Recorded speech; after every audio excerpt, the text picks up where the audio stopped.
Our series of 2020 Texas State football opponent previews continues with the Troy Trojans, a perennial Sun Belt Conference contender, who the Bobcats are set to visit in Troy, Alabama this coming October.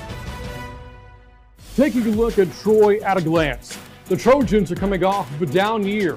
Troy finished with a losing record after winning 10 or more games in each of the previous 3 seasons. The 2019 season was the first for Chip Lindsey as head coach, and the Trojans were just a few breaks away from going to a bowl game in his inaugural season, with 3 of Troy's losses coming by 7 points or less. With a number of key players back, the 6-time Sun Belt champion Trojans look to work their way back into the title picture in 2020. While there are key players back, there are also key players that are gone.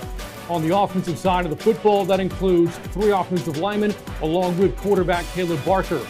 It's no easy task replacing their experience or production, but Troy's top 5 receivers are back from one of the nation's top passing offenses. The Trojans also have the luxury of both DK Billingsley and BJ Smith returning in the backfield.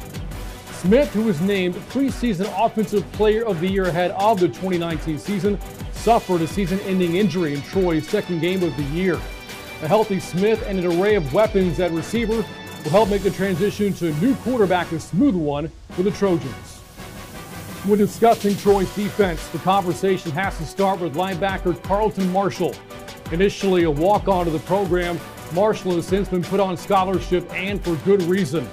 Among the FBS leaders in both tackles and tackles for loss last year, Marshall has been regarded as one of the best defenders against the run nationally, earning that distinction from Pro Football Focus. The question is whether Marshall can rally others around him to help shore up the defense that finished in the bottom half of the Sun Belt last season. If you ask the Bobcats, Marshall is up to that task.